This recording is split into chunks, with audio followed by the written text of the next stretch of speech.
What's up, guys? Before we get into the video today, I just want to give a huge shout out to today's sponsor, and that is Thrive Fantasy. Come prop up on Thrive Fantasy this season. Thrive Fantasy is a daily fantasy sports app for player props. All you have to do is choose 10 out of the 20 player prop options to build your lineup. Use promo code HIVE, that is HIVE, when you sign up today, and you will receive an instant $20 bonus on your first deposit of $20 or more. Download Thrive Fantasy on the App Store or the Play Store, or by visiting their website, www.thrivefantasy.com. Sign up and prop up today. What is going on, 49ers faithful? It is your boy Perry back with another interview edition of the Red and Gold Standard Podcast. I'm joined by one of the best Niners digital creators in a long time, and the former Niners digital creator is Taylor Price. Taylor, how you doing? Wow, I gotta give you a check for that. That was a very, very kind words. I am glad to join you, talk ball. I love this stuff, and it never leaves you. So I'm happy to talk about football. Yeah, football definitely has been a really trendy topic with the season starting in a week or so, and even aside from COVID, it's just people are really excited to get back into the swing of things with sports. I mean, baseball is underway, basketball playoffs are kicking, NHL is going on, and finally, arguably the biggest sport out of all the major sports, football, is making its comeback, and it seems like it's very strong, and a lot of teams are taking proper precautions when it comes to COVID, and I'm actually surprised that out of all the reported cases, there haven't been that many so far. Yeah, I think the league and the teams have been really focused on doing the right things and making sure that the players are set up for success, that they can focus and train, and there's a lot of trust and accountability, and you have teams like the Niners that are very focused on a goal, the revenge tour. So they definitely are taking themselves very cautiously and carefully when they're going about their business outside of the facility. It's tough, though, because as much as we love football, you want them to be safe. It's a very physical, demanding sport. And you're watching Hard Knocks. You're seeing all the precautions that the Chargers and the Rams are having to go through just to get on the practice field. And the Niners are doing the same thing. We're not seeing it every single day. But the aspect of trying to be healthy and be safe, you want the best for these guys. Knowing that the NBA has done all the great work at the bubble, there's no cautious issues of COVID going on with the basketball players. It's been fun to watch the game because they're safe. With football, it's going to be tough because they're subjecting themselves to travel and different things like MLB is right now. And fingers crossed that there is no outbreaks, no teams have to miss games, no players have to miss games. You have to be cautiously optimistic, and selfishly, we're excited for the entertainment that football brings us. But again, the last thing you want is Fred Warner or anybody else on the team to have to go through something that's life-changing or could put anyone in their family at risk. You know what I want to take away from what you just said is the key word selfishly. It's not to say that we're selfish as people, but we've been dying to see any kind of sports, and specifically football, with its popularity and how fun it is to watch. And what people seem to forget is these guys' safety. They have families, they have kids, and they have a job to do too. And that's, to provide entertainment for us. And the risk now with COVID is high more than ever. And like you said, they're doing a really good job with basketball. And, that's 5-on-5. And these guys are still contacting each other, sweating, things of that nature. And now we get on the football field where just up in the trenches, it's 4-on-4, 5-on-5, where offensive linemen and D linemen are just contacting all the time. And that alone is way more than basketball, in my opinion. And now on top of that, you have 11-on-11s with football. So the risk is even higher. So it's definitely a big thing going on. But nonetheless, man, I am very excited for the football season start. Every team is taking proper precautions. It seems like everyone is doing the right thing. And that's not something we would necessarily hear from the NFL every so often, is that the right thing is being done. So I got to give everyone around the league props for handling COVID, for handling all the safety precautions. And like you said on Hard Knocks too, those guys want to get out and practice and play. And the amount of precautions has to be, in some sense, frustrating for the guys who just want to go out there and play. But at the same time, they have to be safe in that regard. So Taylor, let's get underway. We got Niners football coming up on the 13th, opening against the Arizona Cardinals. The Niners have a lot of expectations riding on them this season with all the key roster moves they made, trades, things of that nature. So right now, where it stands, what are your expectations with the team? Yeah, I still think they're going to be one of the elites in the NFC and be in position to make a run at the Super Bowl. Most teams that lose in the Super Bowl have a hangover. They don't get back. They don't make the playoffs at all. And the way they've retooled this roster, they lost Buckner, which is really a bummer. He's such a great guy and a force up front, really slept on, allowed Eric Armstead to shine, gets the one-on-one matchups. It's going to be tough to replace him. A lot of pressure on Kinlaw to come in and really step up from day one. But I think the overall roster, getting Trent Williams at the prime of his career, this like really nice piece that they have at left tackle to fill in for Joe Staley, a stalwart on the offensive line, they couldn't have had better replacement lined up for him. And the fact that they're able to do that while keeping the core roster intact, you got Kittle re-signed, you have a hungry, motivated bunch that they're still ascending. They're not older veteran players that are going to have to retire soon or really just kind of on the twilight ends of their career. There's still a lot of players with great upside, Warner being one of them. Raheem Mostert got paid. He's going to be on the up and up this year. I'm really excited to watch the development of this roster, and I think they're going to be in the mix. Now, certainly Seattle, those matchups are just like nuclear wars when you go up into Seattle or you have them here. I think the matchups, though, without the fans, might slide into the Niners' favor. You don't have the tough games against New Orleans or other teams where you have to face that road environment where everybody's against you. I always talked about it as a prison or a bank heist. You're going in, you're taking the money out of the bank and you need to get on the plane and get out of there. And the road games don't seem to be as hard as they were. So I would assume the Niners, given the value that they have of these draft picks with Kinlaw and Ayuk, Kyle Shanahan can scheme things up. They're going to get people in position to exploit matchups. I love their coaching staff. They're relatively healthy, some hamstrings and things happening right now, but nothing that's catastrophic. And that's a nice thing of not having preseason games. You're not exposed to more injuries and things. So I like where this team is headed. I think obviously they have to prove it again. You're not going to be given anything because you were the team of the year last year in the NFC. They're definitely going to have to earn it every single week, but so far they're still in position. They're in the driver's seat, and people need to go knock off the Niners to get into the Super Bowl, not the other way around. They are still the reigning kings of the NFC. Even if they lost the Super Bowl, that's a matter of fact. And yeah, crowd definitely will play a role. It feels like going to Levi's games. I mean, it was loud for me when I would go there, but that type of loudness doesn't compare to New Orleans or Seattle or eventually Kansas City. So the environment, I do agree, will play a big factor. And overall, you got to figure that the team, it feels like some people were saying that the Super Bowl window is closing. I want to get your thoughts on this, but maybe this is the last really good year they'll have just because of the expiring contracts, the question marks at positions like cornerback, and how will the wide receiver room look, and Jimmy Garoppolo will be due a contract eventually, and salary cap and things of that nature. But you look at the team itself, you see, okay, well, a lot of the contracts they have are veteran guys. And you got to figure that with how good this front office is with Lynch, Shanahan, and even Parag, they can rebuild a team from scratch. And they got a lot out of there. So this is an example I want to use and change it a little bit. When Nick Mullins was the starter after Garoppolo got hurt, we saw how many of those 1-point games the team lost. And we saw how close those games were. But you flip the script, the Niners are arguably a playoff team if they win those 1-point and 2-point games.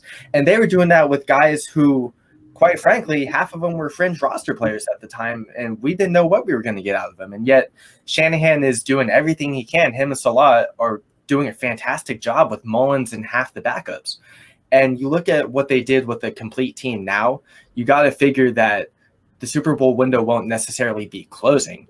It's just these guys will have other needs to address, but with how good the front office is and how successful they are, they can do that. So I got to figure and I got to ask you, with the expiring contracts coming up to some key players like Sherman and Trent Williams, and honestly half the cornerback room, do you feel like that this team can really address not a full-on rebuild, but kind of like a reset coming after this season?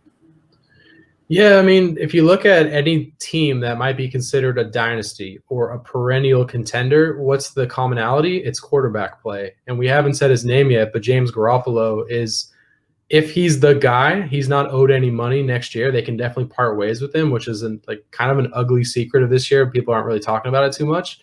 Assuming takes another step, fully healthy after his first full year playing all 16 games and getting him into the Super Bowl, all of that rebuild or all of that stability within the franchise really rests on his shoulders. As much as we love Kyle Shanahan and John Lynch and their ability to find talent and scheme up and really get the right pieces alongside, they're only going to go as far as Garoppolo will take them. And the steps that he took last year, the throws that he made or didn't make, maybe in the Vikings game or the Packers game where they didn't have to throw it as much. But in the Super Bowl, there was some moments there where you saw a quarterback who could play in that arena.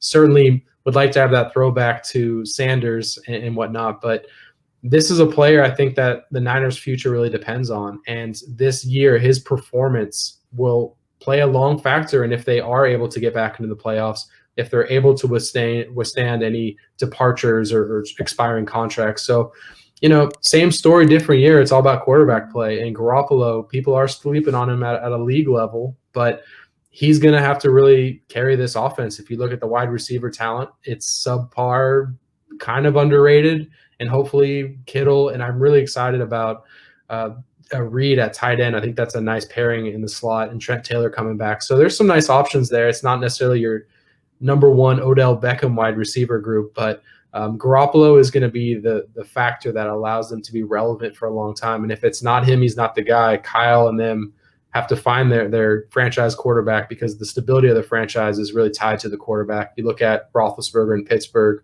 or Brady in New England, now with Tampa Bay. These franchises that are always in the mix, it's because they have the signal caller that's calling all the shots and making the team work. You definitely don't see quarterbacks who win Super Bowls and go one and done these days. Like you said, Ben Roethlisberger in his prime was insane with Pittsburgh, and Tom Brady.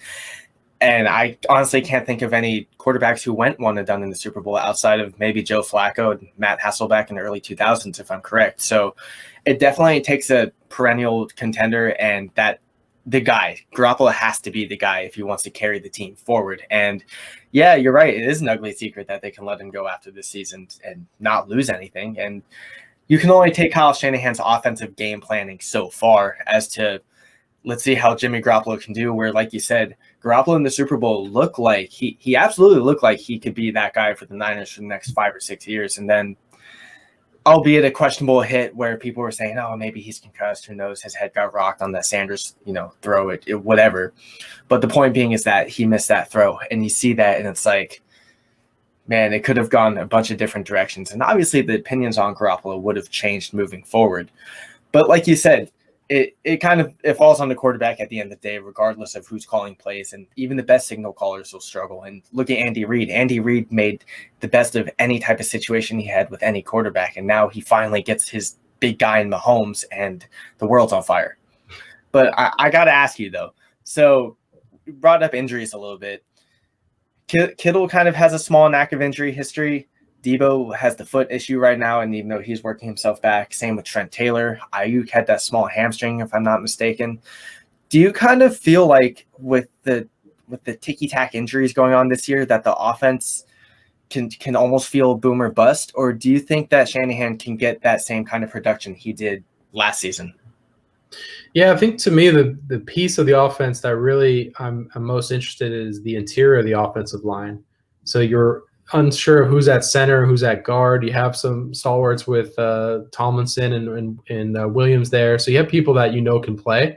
But to me, it's that interior of the offensive line. Can they rely on the run game? Because Garoppolo pretty much throws 200, 250 yards per game. He's not throwing for 300, 400 plus. They're not that type of offense. They're really grounded in Mostert and Coleman and whoever they're going to have as that third option. If Jet McKinnon hopefully can get on the field and be a factor this year, that I would love nothing more than to see that. But the offensive stability really relies on the run game. And so they might be able to withstand some injuries and slug it out with their defense and the run game and allow some of these nicks and bruises, these hamstring strains, sort themselves out early in the first few months.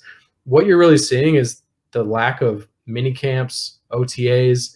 You're going from 0 to 100 real quick, and you're going to have some leg injuries and things because the team, as much as you want to work out on your own and do your quarantine home workouts, nothing can get you prepared for the grind of training camp, preseason, and these real NFL games that are coming up. So I think a lot of teams are starting to see this, some nicks and bruises along the way.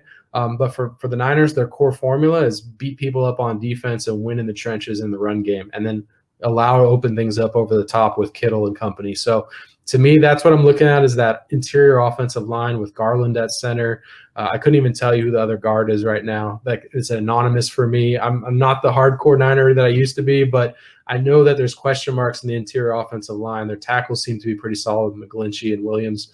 Yeah, can they hold the trenches down like they did last year and allow Mostert and company to run through those wide open lanes? Outside the quarterback, you get the feeling that the next most important thing when it comes to any football team is the offensive line, because you can have average Joe at quarterback, but if below average offensive line isn't protecting him, then it's kind of a lost cause. And yeah, the interior is huge. You got Garland at center, but they've been working other guys at center too because he's hurt.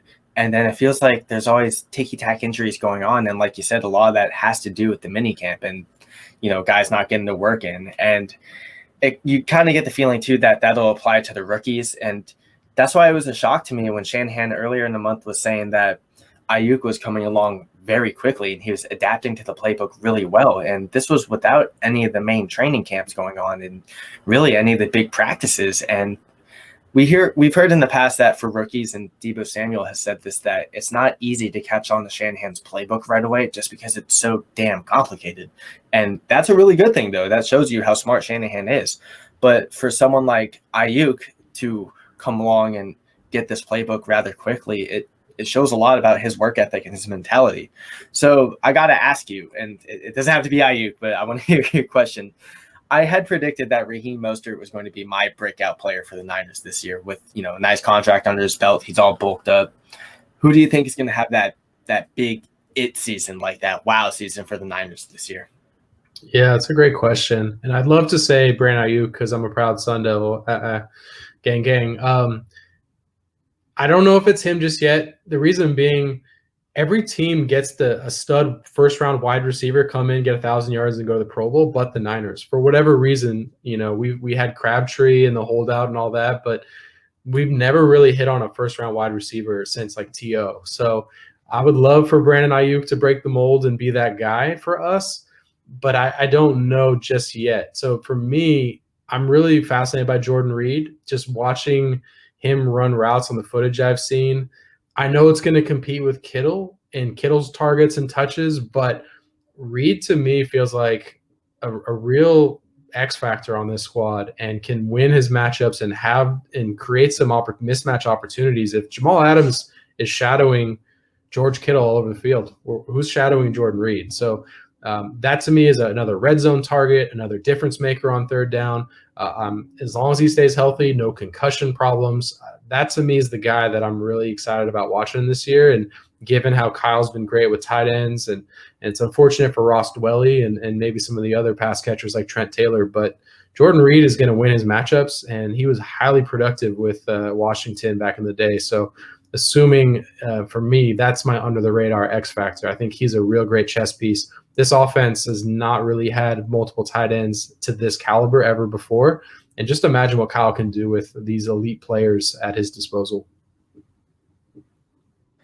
Kyle Shanahan never had a Vernon Davis and Delaney Walker duo like Harbaugh did when they were in their prime. And we got to see that kind of greatness. And since Shanahan came in, like you said, we haven't really seen, solid two tight end sets outside of George Kittle and maybe Garrett Selleck, and that was like a 1 in a million. So when you have someone like Shanahan and other players saying that Jordan Reed is the best route running tight end we've ever seen, Kyle Shanahan's offense is solely predicated off good route runners and people who can find soft spots and zones. And if Jordan Reed has that capability, barring any health issues, this offense could be taken to even higher than how it was last season. That's just the passing game alone.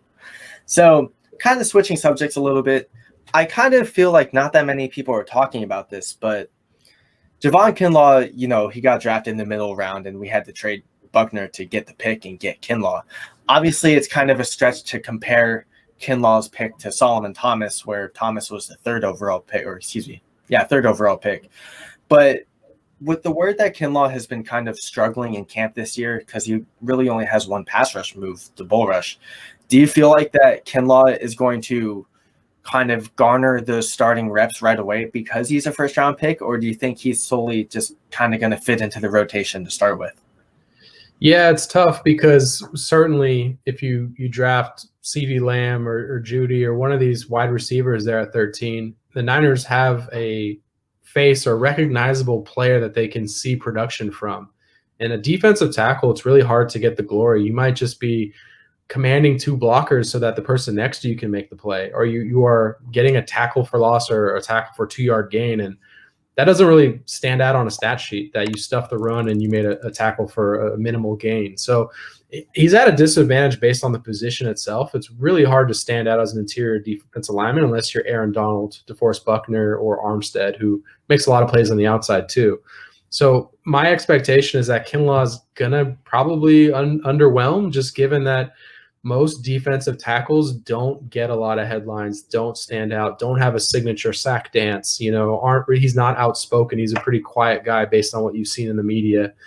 The best thing for him is to be humble, work hard, get with his defensive line coaches, pick up tips from Bosa and Armstead, and just work on his craft. I don't think anyone's coming in expecting him to have double-digit sacks and really just be the most unblockable person of all time. Now, it would be great if he could do that, but I think it's going to be a learning progress and process for him as he steps into this position of, first-round pick, a lot of pressure, a lot of attention to fulfill that.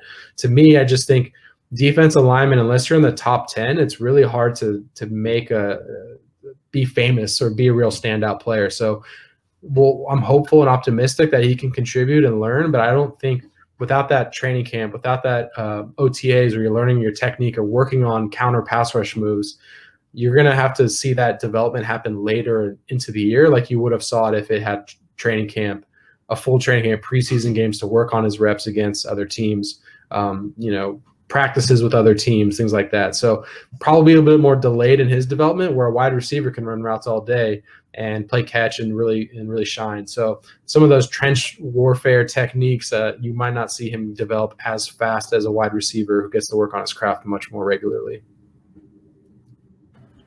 So with that being said, in regard to Kinlaw, do you feel like that his season won't be just predicated off sack totals? Because a lot of people are like, well, if he's a first-round pick and he's already on a good D-line, if he doesn't get 5, 6, 7 sacks, he's not working out already. And I've seen that on Twitter, and I can't believe it.